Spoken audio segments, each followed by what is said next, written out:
열왕기상 18장 1절로 15절까지의 말씀을 함께 봉독하시겠습니다.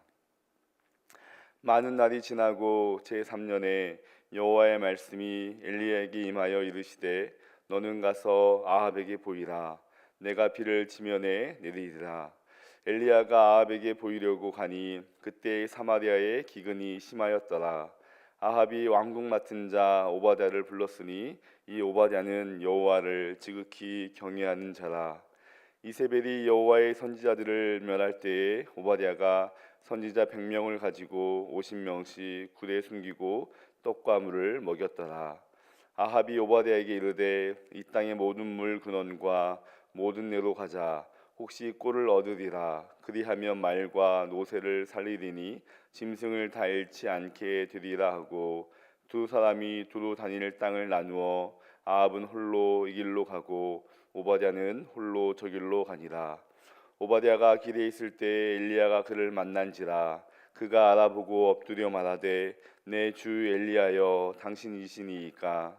그가 그에게 대답하되 그러하다. 가서 내 주에게 말하기를 엘리야가 여기 있다 하라. 이르되 내가 무슨 죄를 범하였기에 당신이 당신의 종을 아합의 손에 넘겨 죽이게 하려 하시나이까. 당신의 하나님 여호와께서 살아계심을 두고 맹세하노니 내 주께서 사람을 보내어 당신을 찾지 아니한 족속이나 나라가 없었는데 그들이 말하기를 엘리야가 없다 하면 그 나라와 그 족속으로 당신을 보지 못하였다는 맹세를 하게 하였거늘 이제 당신의 말씀이 가서 내 주에게 말하기를 엘리야가 여기 있다라 하시나 내가 당신을 떠나간 후에 여호와의 영이 내가 알지 못하는 곳으로 당신을 이끌어 가시리니 내가 가서 아합에게 말하였다가 그가 당신을 찾지 못하면 내가 죽임을 당하리이다. 당신의 종은 어려서부터 여호와를 경외하는 자라.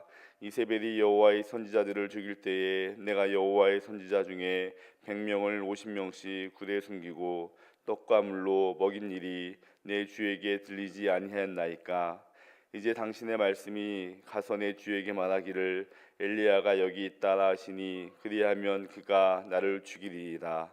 엘리야가 이르되 내가 섬기는 만군의 여호와께서 살아계심을 두고 맹세하노니 내가 오늘 아합에게 보이리라. 아멘. 오늘 말씀은 내가 오늘 내게 보이리라 라는 말씀의 제목을 가지고 은혜를 나누기를 원합니다. 오늘 말씀은 이제 엘리야가 3년간 숨어 지내다가 이스라엘의 역사 안에 다시 전면으로 나타나며 이야기가 시작되고 있습니다. 1절을 보시면 많은 날이 지나고 제3년에라고 쓰여 있는데요. 좀 더 정확하게 말씀드리면 3년 6개월 정도의 시간입니다. 누가복음 4장 25절 말씀을 보시면 엘리야 시대에 하늘이 3년 6개월간 닫히어 온 땅에 큰 흉년이 들었을 때라고 말을 하는데요. 이 기간을 좀 살펴보면 그리 시냇가에서 6개월 그리고 사르밧 과부의 집에서 3년간을 머물렀다는 기록이 있습니다. 그 가뭄의 시간이 이제 지나가고 다시 여호와의 말씀이 엘리야에게 임하였다는 것이지요. 그러면서 여호와의 말씀이 엘리야에게 임하면서 너는 가서 아합에게 보이라 라고 말씀하고 있습니다. 지금 여호와 하나님께서 무엇을 보이시겠다고 말씀하십니까? 내가 비를 지면에 내리겠다고 말씀하고 있습니다. 그러니까 3년간 비가 오지 않아 가뭄이 들어 심각한 어려움을 겪고 있는 이 북이스라엘 땅에 하나님께서 다시 비를 내리셔서 그것을 아합에게 보이겠다고 말씀하고 있는 것이지요. 오늘 말씀의 제목에도 나오지만 여기서 보이다라는 말의 의미가 참 중요합니다. 이 보이라라는 이 말은 히브리어로 라한데요. 이 말은 구약에서 하나님과 연관된 관련된 단어로 자주 쓰이는 단어 중에 하나입니다. 하나님께서 구약에서 보이라라고 말씀하실 때에는 그 의미가 무엇이냐면 하나님의 말씀을 받고 또 이해하고 또 믿음으로 수용하는 것을 가리킬 때 보이다라는 말을 자주 사용한다라는 것이죠. 그러니까 하나님께서 엘리야를 통해서 아합 왕에게 내가 비를 지면에 내리겠다라는 것은 이 일을 통해서 하나님이 누구신지, 하나님이 어떤 일을 하시는지, 하나님이 우리에게 무엇을 말씀하신지를 말씀하시겠다라는 말로 쓰인다는 것입니다. 우리 사랑하는 성도 여러분, 우리들은 자기의 상황이나 형편에 따라서 여러 가지 것들을 구할 때가 참 많이 있습니다. 또 오늘 새벽에도 그것을 구하기 위해서 주님 앞에 나오지 않았습니까? 그것이 경제적인 문제가 되었든, 자녀의 문제이든, 또 교회 안의 문제이든, 아니면 선교를 위한 문제이든, 우리는 모든 문제를 가지고 주님 앞에 기도하며 나아갈 때가 참 많이 있습니다. 우리가 그런 것을 구할 때에 우리 상황에 급급한 나머지 그 문제 해결만 자체만을 위해서 구할 때가 참 많이 있습니다. 왜냐하면 그 문제가 우리의 마음과 우리의 삶을 참 힘들게 하기 때문이지요. 하루속히 그 일이 해결되어서 안정을 찾고 또 평안을 구하는 삶을 바라는 마음에서 기도하지 않습니까? 물론 그 기도 자체는 너무나 좋고 너무나 감사한 것입니다. 왜냐하면 세상에서 우리가 살아가는 방식에서 문제 해결을 찾지 아니하고 하나님 안에서 기도를 통해서 문제를 말씀드리고 또 해결을 바라는 일들이 너무나 멋진 믿음처럼 보이기 때문입니다. 그러나 우리가 여기에서 한 단계 더 성숙한 믿음으로 나아가려면 그 기도 가운데 그 문제를 통해 하나님을 더 깊이 이해하고 바라는 내용이 동반되어야 한다는 것입니다. 열심히 구하고 기도하고 문제가 해결되었지만 그 해결 자체에 우리가 안주하고 또 우리가 머문다면 또 그 상황 자체에서 다행이다 한다면 우리의 신앙이 얼마나 얕은 신앙이 되겠습니까? 오늘 하나님이 북이스라엘과 아합에게 보이시려는 것도 그 비를 통해서 하나님을 다시금 깨닫고 회개하고 믿게 하려는 것이 아니겠습니까?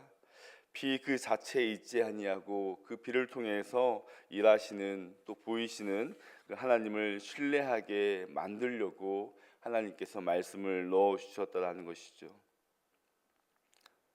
여러분, 우리는 우리의 문제를 통해서 하나님이 어떻게 일하시며 무엇을 원하시는지 또 어떻게 인도하시는지를 또 그분이 과연 내 삶에 어떠한 일로 공급자가 되시는지를 알아가는 과정이 너무나 귀함을 기억하시기 바랍니다.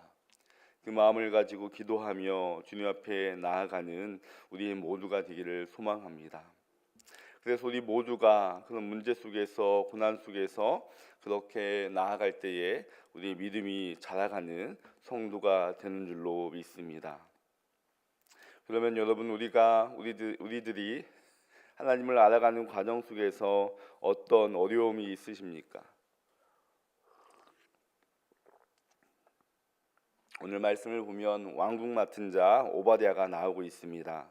이 오바댜를 설명할 때 이를 가리켜 여호와를 지극히 경외하는 자라고 말씀하고 있습니다. 그냥 경외하는 자도 아니고 지극히 경외하는 자라고 말씀하고 있습니다. 여기서 지극히라는 것은 자신의 모든 것을 다해서 섬길 때 우리는 자주 사용합니다. 그 한 예로 오늘 말씀을 보면 심각한 그 가뭄적인 상황 속에서 어쩌면 자신이 한 일이 탄로가 나면 생명의 위협을 받을 수 있는 충분한 이유에도 불구하고 선지자 100명을 동굴에 피신시키고 수개월 동안 떡과 물과 떡을 주는 일을 하지 않습니까? 오바댜는 그의 이름에 걸맞게 여호와를 극진히 섬기며 또 경유하는 자로 최선의 일을 다하고 있는 것을 우리가 알 수가 있습니다. 그러나 오바댜는 오늘 이 문제적인 상황에 어떻게 대응하고 있습니까? 아합 왕과 무리의 군원을 찾으러 나갔다가 길에 있을 때에 엘리야를 만나게 됩니다.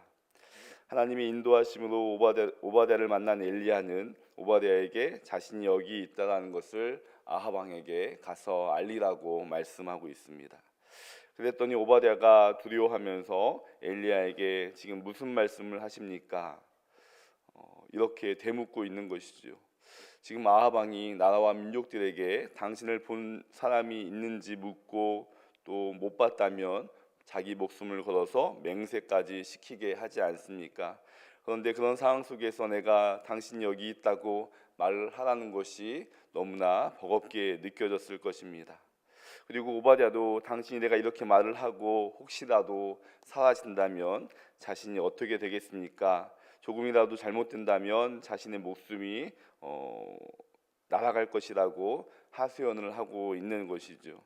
그러니까 엘리야가 자신에게 요구하는 것은 곧 당장 죽으라는 말과 다름이 없는 말처럼 이 오바댜는 들렸을 것입니다. 왜냐하면 아합 왕이 엘리야를 발견하는 사실을 보고하는 것을 곧 죽음과 동일시했기 때문입니다. 지금 오바댜는 하나님이 엘리야를 통해 주신 말씀으로 상당한 내면의 갈등을 겪고 있습니다. 이 갈등은 누구를 선택해야 되는지 갈등인 셈인 것이죠. 오바댜는 하나님을 여호와를 지극히 경외하는 자라고 표현하고 있는데 또 오늘 말씀 10절 말씀에 보면 아합 왕에 대해서도 내 주께라고 말하여 가르치고 있지 않습니까? 그러니까 지금 오바댜는 엘리야의 부담스러운 명령을 받고 어떤 주를 선택해야 할지 큰 갈등에 휩싸여 있다라는 것이죠. 보이지 않는 하나님의 주와 또 자기 눈에 보이는 자기에게 어떤 위협을 가할 수 있는 그 주 사이에서 머뭇거리고 있는 것입니다. 그런데 사랑하는 성도 여러분, 여기에서 특징이 하나 있는데 오바댜는 지금 둘 다를 내 주라고 부르고 있습니다. 어느 한쪽을 선택하지 않고 둘 모두를 주라고 부르고 있습니다. 하나님의 일을 할 때에는 하나님을 주라고 부르고 또 자신에게 위협이 될 만한 상황 속에서는 자신의 안전과 생명을 위협할 만한 것처럼 보이는 아합 왕에게도 주라고 부르고 있습니다. 여러분, 이 모습이 흡사 우리의 모습과 비슷하지 않습니까? 삶이 평탄하고 즐거울 때는 하나님을 열심히 섬기고 헌신하다가 내 삶이 어려움이 찾아오면 하나님의 말씀이나 방식이 아니라 세상의 방법을 구하고 그것에서 안정을 찾는 우리의 마음과 참으로 비슷하지 않느냐 말입니다.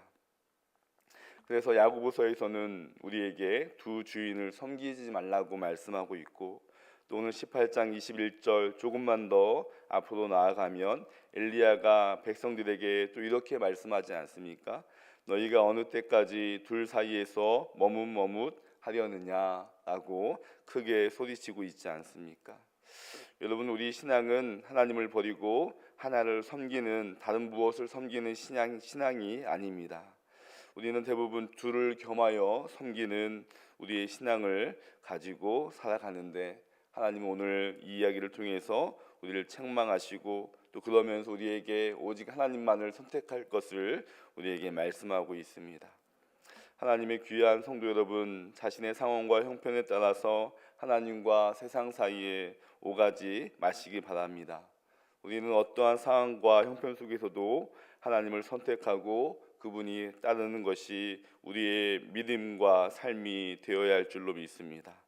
설사 하나님의 방법을 선택할 때 내 눈이 보기에 당장 그 결과가 뻔히 내 눈이 보기에 안 좋은 결과가 뻔히 보이는 것처럼 보인다 할지라도 우리는 하나님의 말씀과 방법을 선택해야 할 줄로 믿습니다. 왜 그렇습니까? 그 말씀은 단순히 사람의 말이 아니라 하나님이 우리에게 하신 약속의 말씀이기 때문입니다. 우리가 하나님을 선택할 수 있고 하나님께 나아갈 수 있고 하나님을 의지할 수 있는 것은 우리가 하나님이 우리에게 하신 약속의 말씀이 있기 때문입니다. 우리 마지막 15절 말씀을 보시면 엘리야가 이르되 내가 섬기는 만군의 여호와께서 살아계심을 두고 맹세하노니 내가 오늘 아합에게 보이리라. 아합은 오바댜를 안심시키기 위해서 지금 어떻게 말씀하고 있습니까? 자신의 이름과 명성이 아니라 하나님의 사심을 두고 맹세하고 있습니다. 그러니까 약속의 주체가 자신이 아니라 자신을 보내시고 또 오바댜를 만나게 하신 또 보이실 하나님의 약속에 근거하여서 말씀을 하고 있다라는 것이죠. 사랑하는 성도 여러분, 우리의 믿음은 하나님의 약속 위에 세워진 믿음인 줄로 믿습니다. 그 약속은 이 땅에 성육신하신 예수 그리스도의 십자가의 죽음과 부활을 통해서 이루신 약속입니다. 그것은 우리가 들은 바요, 눈으로 본 바요, 자세히 보고 손으로 만진 바라고 성경은 말씀하고 있습니다. 우리에게 이미 보여진 하나님의 은혜 안에 우리는 그 말씀을 우리 마음판에 새겨야 합니다. 그래서 그 약속과 그 말씀을 들고 어떠한 어려운 상황 가운데서도 하나님을 의지하며 하나님께서 보이실 일들을 기대하며 나아가야 될 줄로 믿습니다. 사랑하는 성도 여러분, 오늘도 내게 보이신 말씀을 묵상하며 또 하나님을 구할 때 우리에게 새겨주신 그 말씀을 우리 마음판에 기대하며 또 소망하며 나아가는 한날이 되기를 소망합니다. 우리 다 함께 공동기도문 읽고 개인기도로 나아가겠습니다. 약속하신 하나님, 이 새벽에 말씀 앞에 섭니다. 저희가 주신 말씀을 가볍게 여기지 않게 하옵소서. 귀로 듣고 마음에 새겨 오늘 하루 살아갈 때에 힘과 능력이 되게 하옵소서. 그 과정이 순탄하지 않아도 엘리야를 통해서 일하시는 하나님을 저희도 경험케 하옵소서. 주님, 종교개혁 기념 특강에 은혜 주소서. 우종학 교수를 초청하여 과학자의 눈으로 보는 창조신앙에 대해 나누고자 합니다. 다음 세대와 청장년들이 모이는 열심을 주시고 성경과 과학을 통해 하나님의 창조를 발견하며 신앙이 자라가게 하옵소서. 예수님의 이름으로 기도드립니다. 아멘.